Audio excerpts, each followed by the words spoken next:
Won't you give a big hand for Arizona? You're always laughing. We got it. Hello, and welcome to Prospects of Kidkind, the show named after Eleanor Roosevelt's Prospects of Mankind, because Celia kind of looks like Eleanor Roosevelt from her profile, if you see that. Yes. So, welcome. Hello, I'm Celia. Today our guest we have here with us, we have Myles. He's a 6-year-old foodie who loves football as well. We also have Gus here with us. He has worked at Toscani since 1981, and he lives in Cambridge. And now you own Toscani's, right? Yeah. We started Toscani's in 1981, and I think I've been living in Cambridge since maybe 1975 or so. Wow. I live in mid-Cambridge on Amory Street. What number? It doesn't have a very good freezer. Most of the ice cream that we make, we keep at the ice cream store. Cool. Okay, so, and we have Myles. So should we do some fun facts? Ice cream related. We're going to be discussing ice cream today. So we're all going to have an ice cream related fun fact. My fun fact is that my father eats 3.5 ice creams a day on average. That's in the winter. Does he have a favorite flavor? He likes nutty flavors. I think contributing to his nuttiness. Nice. My ice cream fact would be that I tend to bite ice cream when I eat it, and then I get an immediate brain freeze. Do you have something you want to tell us? Maybe your favorite. Do you have a favorite topping? flavor? Favorite flavor, favorite topping?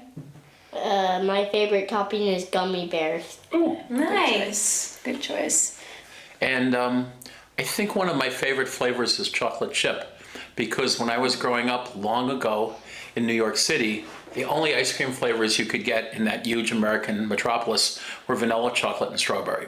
What? And I came to visit Boston with my family and had my first scoop of chocolate chip ice cream, and I thought, this is fantastic. Wow. And later, I went to Steve's Ice Cream, which was an important ice cream store in Davis Square, Somerville, and the reason I kept going back was they let you put more chocolate chips in the ice cream. Oh. So I would always get double doses of chocolate chip. Double the chip. And it's still one of my favorite flavors, and it's a flavor I try almost everywhere I go. Cool. Interesting. Okay, Do you like so chocolate chip at all? do you like? Yeah, Yeah. I'm okay about it. I don't know. What about your father? He's the important person. Yeah, Yes. I don't know. I don't know if he likes chocolate chip. He's very into the nuts. Okay, so let's get into our first question. And that question is, what is the role of ice cream in society? Myles? Did you come up with that question? Like, why does ice cream exist? Is it good? You know, does it have a good impact in the world we live in, or things like that? I think ice cream is good because sometimes when you're feeling sad or you're feeling sick and you eat ice cream, it makes you feel a lot better. It's true. Definitely. But I'd also say that sometimes you eat ice cream because you're already happy. And you eat ice cream as true. a sort of celebration. That's true. I wouldn't disagree with Myles that, you know, if you have a cold, ice cream can make you feel better because it numbs your throat. And it's sort of a treat that might make you feel better when nothing seems to be going right. But a lot of times people have ice cream either by themselves or with their friends to celebrate something. It could be something small or it could be something really big. That's true. Yeah, It's like good a lot for of both, cake yeah. and ice cream, you know, your friends' birthdays. Yeah. Or if you've had any bad breakups, it's really great. I don't know. Have you been in love yet? No, not yet. That's Someday. one day, and then they'll break your heart, and then you can have ice You cream. go to Amigos, right? No amigas? No? How do you I have friends, but I don't have girlfriends. No girlfriends yet? No. No. Soon, you'll learn. It's all gonna change. Okay, so we are gonna move on to what's gonna be really exciting. We're gonna have an ice cream challenge. So Gus is an ice cream connoisseur, and Myles is a foodie, and we pretend to be foodies. You know, we're not as good as Myles, but Gus brought all kinds of different ice creams, and we're all gonna close our eyes, try the ice creams, and try to, gauge the flavors. We'll see who does the best, kind of, and maybe have some opinions. What do you think? I think that's a good idea. Are we prepared? I think maybe we'll close our eyes and put our hands out. Before we do that, or while we're doing that, there's a question I have for Myles. Yes, Great. yes. Because sometimes it seems to me that when you live in a place like Boston or Cambridge, you see all kinds of ice cream. Mm-hmm. And you have all kinds of people, and they don't always like the same flavor. Mm-hmm. So we make flavors for people who are from India, and we make flavors for people who are from Jamaica in the Caribbean. Oh. And we make a couple of Mexican flavors, because I think you've been to Mexico, right? So we make one that tastes like an Ibarra chocolate bar. Did you ever have one of those? It's like a Hershey bar, but it's much more popular in Mexico than a Hershey bar is. And it has cinnamon in it, and it has some chopped up almonds. Nice. And so we make a Mexican chocolate ice cream that tastes a little like an Ibarra, chocolate bar. And And the Vegemite. You guys have a Vegemite flavor, right? we recently made a flavor for the Ig Nobel Awards that where they had some people who came from New Zealand. Oh, And New yes. Zealand's #1 ice cream flavor is strange. It's not what anyone would guess. It's it's honeycomb. Honeycomb is like a caramelized sugar, and it's very popular in the American South. And there's an ice cream store in Cambridge that just opened called Honeycomb. Wow. And honeycomb is, as an ice cream flavor, is popular in other parts of the British Commonwealth. It's in England and Ireland and places like that. And I don't know if we had any honeycomb to bring over tonight, but it's one we make. And it's the only New Zealand ice cream flavor I can think we make. But we make other flavors from other countries. And because we do work with the Ig Nobels and other sort of sometimes silly international organizations, we get an excuse to make all sorts of flavors. That must be fun. Now, this is one that will probably make Myles nervous, but we first got involved with the Ig Nobels because a woman had won an award in Japan after she had successfully synthesized vanilla or vanillin from cow dung or cow waste or cow poop. What? Now, it was successful because it tasted like vanilla and it was healthy to eat. And it wasn't such a stretch because cows have very simple digestive systems, so they eat grass and they poop grass. And vanillin or vanilla or artificial vanilla is largely made from grass and pine trees and things like that. Wow. So we, the people at the Ig Nobels, asked us to celebrate this towering achievement. Somebody who'd made ice cream out of cow poop. Which Would we you did. eat cow poop in ice cream? Maybe. Maybe. I don't know that anyone would. I don't know, he shrugged. I might. I know, he's very brave and kind of nonchalant. But that was one of the weirdest flavors we ever made. Yeah, it sounds like it. And we served it to some Nobel Prize winners. Cambridge has a lot of Nobel Prize winners who live here. Hopefully we'll have some on the show soon. Well, we have to find some Nobel Prize winning children. Yes. Myles is a possibility if you can get going before you get out of Amigos. So let me give you a weird flavor. Okay, close your eyes and put your hands out. Myles, no cheating. The people are gonna see. Try this Celia, one. no cheating. Try that I'm one. nervous. Does everyone want to try this? Yes. Yes. So what do I have to do? Open it up. Open it without Eat looking. it. But yeah, don't open your eyes. Here, I'll open it for you, Myles. Without looking, because I'm good at Smells that. bad. It smells good. Bad. It smells I good. can't really smell it. Here, Michael. Oh. It does smell weird. Here. Oh, Oh. man. Oh, here. I Do you know have this do you have smell. gum? You're not a true foodie. Did you just bite it? Myles, you don't have to eat anything you don't want to eat. Okay, I'm trying it. I don't want to eat it. Then don't eat it. Give it to me. Ooh. But you know what it is? Yep. What is it? You can look at it now. Ooh. Okay. I like it. Corn. Now, Oh, That's not right. I really like it. One of the rules we have at ice cream stores is you don't have to eat Open your anything you eyes. don't want to eat. I like it with my eyes closed. It's awesome. So corn, wanna try it, though? corn is actually very sweet. They use corn syrup and Coca-Cola and Pepsi and all sorts of other things. I really like it. Corn ice cream is very popular in Mexico, and chefs like to make it who are doing very clever things. There's a restaurant nearby called Little Donkey. Oh yeah. They don't make corn ice cream, but they do grill corn. I think it is good. I like You it. think it's good? I really like it. I couldn't really taste it. It's weird because it kind I of love it. smells. It smells different than your regular ice cream. Yeah. So you're thinking, this is weird. I don't want to try it. Yeah. But really, you should just. Yeah, I really like it. Right? There's chocolate in here. I like it. I really like this. So I got this corn ice cream, not at a Mexican grocery, but over at H Mart, Really? where they sell all sorts of things, and we have more flavors.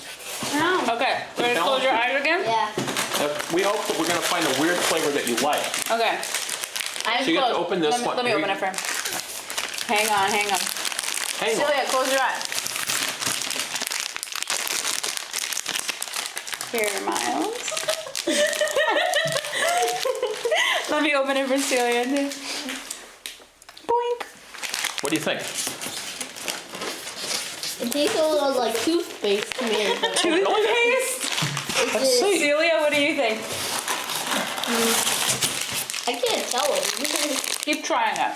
Reminds me of like You know, if you think it tastes like toothpaste, that's a bad comment. Oh, actually, like now a that double bubble. A double bubble? is it bubble gum? Nope, but I bet it, because it's got such a strong artificial flavor, Keep you trying think it it. tastes like, Like watermelon. Watermelon? you can look at it now. Because sometimes when you look at things,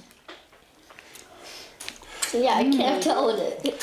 Japanese people have a saying that you eat with your eyes, and it's very important to know what food is, and that the food look nice. And so this is a green melon sorbet, Oh, I like it. and It's it gentle. could be honeydew. There are a lot of melons that are kind of green in color. And melons are a gift, right? In Japan, as we learned in the Right. first episode. So what we do at Toscani's is we don't make popsicles like this, or in Mexico they'd be called paletas, but we do make melon sorbet, and we use Midori, which is a melon liqueur, which some people like to drink. It's a very strong green liqueur, and we put some of that in because this flavor, Miles and I might agree, fails. If you think something you eat tastes like toothpaste, that's not a good sign. What kind of toothpaste do you have? Yeah. Melon toothpaste? That's a great. You must have a Actually, good I do have melon toothpaste. That's Really? maybe why. Wow. Well, we apologize. I'm going to find a flavor that I think you're more likely to just like. Let's do the third flavor. Now, this is an easy one. Has germs, so don't eat it again. Oh, This is Celia an easy sick. one. We're going to have to do this. You can keep Taste mine this with one me. with spoons. I'll put mine in here. Okay. And let it melt on the. This is the. Someone help me open this. I Oh, can't here. open it. Close your eyes. Are closed. Yeah. Good. Good. Good. Oh. I'm not looking. I'm just staring off. And we can spoon feed him. What a cute little ice No, cream I'm not cup. allowed to eat it. Wait, I just have a can't spoon. do it. Oh. Oh. Comes with a built-in spoon. By the way, did you know Haagen-Dazs is a made-up like word? Yes. That's so fun. Yeah, we just learned that. Haagen-Dazs. Do you know the story? Maybe you can tell the. So what we have here, Miles, Put it down. Okay, wait. Close your eyes and open your mouth.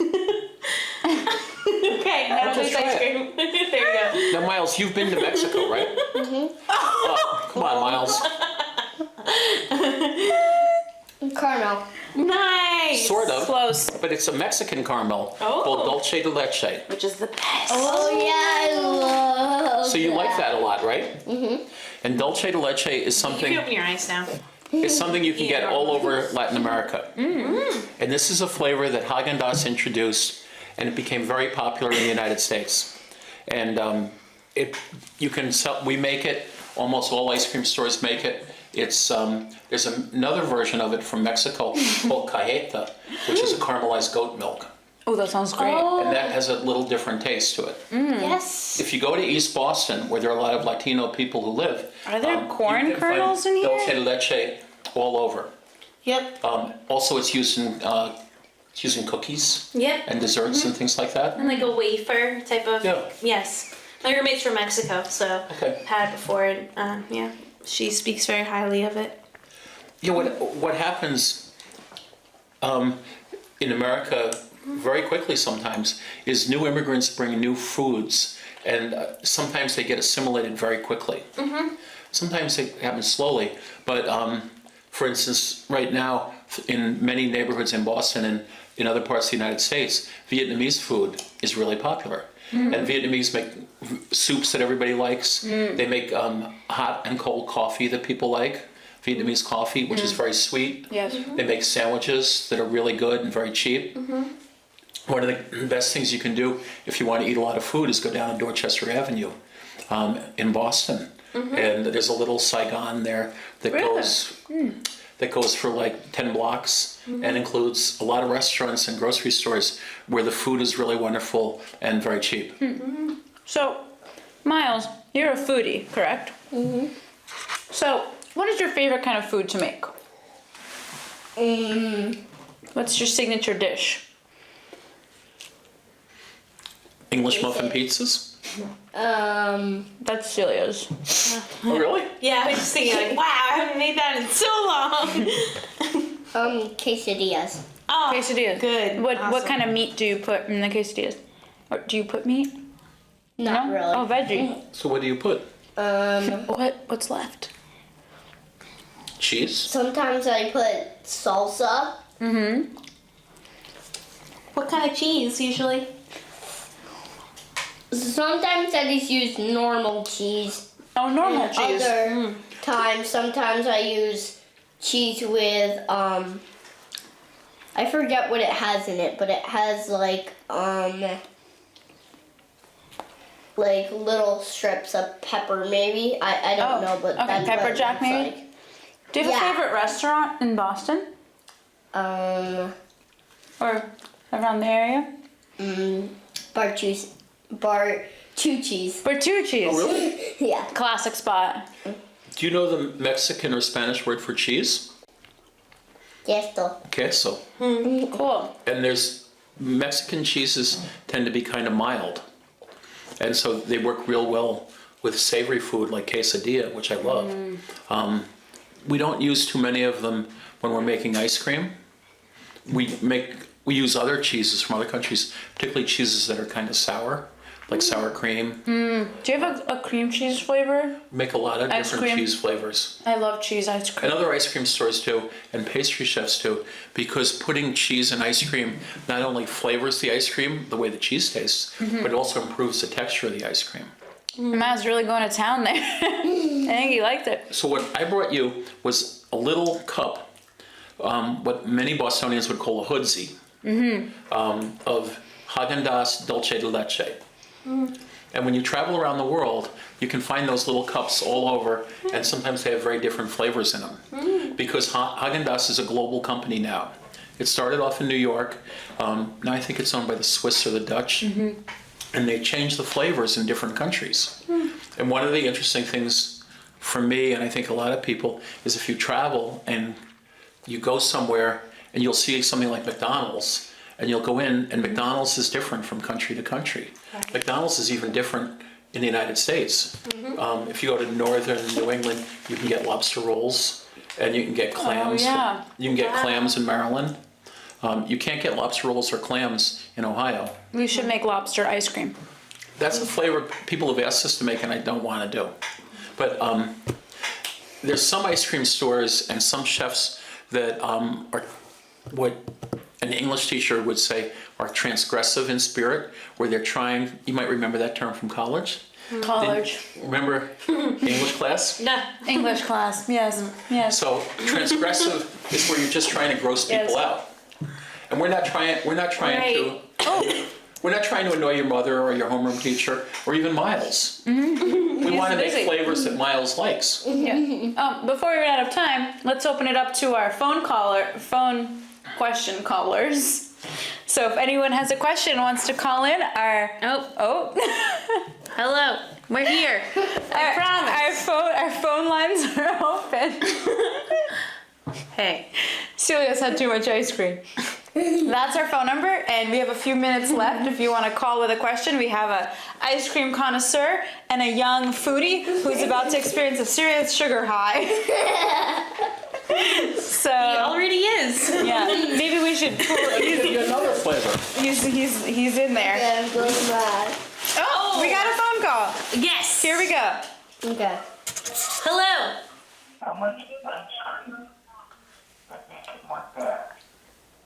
What was that? Hello. Hi. Hi. I Hello? have a question. Yes. Okay, you ready? We are. Oh, good. Okay, if I am a lover of soft serve ice cream, am I looked down upon by other ice cream connoisseurs? So her question is, if she enjoys soft serve ice cream, as a lot of us do, is she kind of looked down upon by the hard ice cream people? You know, is she soft? Let's ask Miles. Yeah, Miles, what do you think? You like soft serve? versus the hard? I would prefer soft. Really? But as an ice cream owner, I love soft serve ice cream. And 2 years ago, we started making soft serve ice cream. And now we always have vanilla and chocolate. And then every day we make 2 unique flavors that are sort of similar to the ice creams we make for regular sale. So today I think we had Nutella ice cream. oh, And we have a strawberry milk ice cream. Nutella is a little bit sophisticated. so sophisticated. Strawberry milk, though, is sort of silly. But it actually works as a soft serve flavor. But is it true that people that enjoy soft serve, it's kind of like a lower tier in the ice cream world of sophistication in a sense? Well, I think what's the some difference, people really? some people might feel that way. But the great thing about ice cream and these kind of primary foods like hamburgers and stuff is that people have a lot of confidence that they're right. So if we went outside on the street and we gave people, a perfect French dessert, most people couldn't really tell you whether it was good or bad, unless they were a pastry chef from France. But if we go out there and we give them samples of ice cream, people are going to be very confident and say things like, I don't like that, I like that a lot, I like it if it was a different color. And so with something like ice cream, people are really confident that their opinion is valid. I like soft serve. Miles likes soft serve. I love soft I serve. hate soft serve. You do? Yeah. Why? I don't know. It's hard to explain. Twist? Did you feel Soft serve marginalized as a twist? child? There's a lot of different options with the hard serve and the soft serve. I don't know. It's too soft. It's Too soft. I can't understand. When I was younger, I did like soft serve. And then, I don't know. Now you've I matured. matured. One reason why people like soft serve ice cream is sort of why they like to play with their ice cream and stir it up. Because when you do that, when you make your ice cream softer and stir it, or if you eat soft serve ice cream, it gets a little warmer. And one of the bad things about ice cream is that it's cold. And ice cream can be so cold that it numbs your taste buds. So that you could have an ice cream that tastes really great, but it'll taste better if you let it soften for a minute or two. So I have a question. Brain freeze, we've all experienced it, related to ice cream. Why do you think brain freeze happens, Miles? Because sometimes when you eat a big chunk of cold ice cream, very cold ice cream, your body can't handle how cold it is. So I haven't experienced brain freeze. I only had belly freeze. Belly freeze. It freezes my belly. Wow. Like it's roasting, like it feels. It just and then shuts down. And then it just go like this, and it warms back up. My belly. So you warm up your belly when you get belly freeze. But what about your brain? Can you warm up your brain like like this if you get brain No. freeze? You have a No. football helmet on? Maybe a scarf? A hat? A silly hat really with know. antlers? That's why we wear hats in the winter, really, so we can eat ice cream and warm up our heads when we get brain freeze. So do adults think that brain freeze is like some coming of age ritual? That when you graduate from high school, you might one night have experience brain freeze? Maybe. Maybe. You'll keep us posted if you get brain freeze. Should we take another caller? Thanks for calling, caller. Well, thank you very much for acknowledging my call. Of course. Bye. All right, we'll see if we get another one. That was a good question. Yes, very good. I often think Thank about you very that. much. Led us on a very important path. Especially with, I think I'm getting a little brain freeze. I just ate the whole corn one, basically. I think a lot of this reason why people do what we're doing tonight, or why they write about food and read about food and talk so much about food. Oh, we're getting a call. We have another phone call? Yes. Oh, yay. What's the call? Here we go. Hello. Hi, I have a question. Yes. I heard you guys talking earlier about how Haagen-Dazs is a made-up word. Could you clarify on that a little bit? Yes. Yes. We will be cut off in exactly 1 minute, so. So real quick, do you know the story? Yes. Yes. Haagen-Dazs was an ice cream brand created by two New Yorkers who thought that a Scandinavian name, specifically one that has an umlaut, which is the little squiggle in the middle of Haagen-Dazs, would convey exclusivity. And they put a map of Scandinavia on the lid, and they came up with this funny name, and they made good ice cream and became very popular. Wow. The So name it's means completely nothing. made up. That's the Well, story. see, that's kind of news to me because I have a friend named Dawes, and I always be hogging her, Oh my God. so it has meaning to me, the word. Of course, special Yes. meaning. That sounds like you've got a great relationship with your friend Haagen-Dazs. Anyway, thank you for calling. We are out of time, so thank you for watching. Let's thank our guests Myles and Gus. Thank you. And he owns Toscani's in Central We have more Square. ice cream to eat. We have lots of ice cream to eat. Things are going to get crazy, but we'll be here next week with an artist theme, and hopefully we'll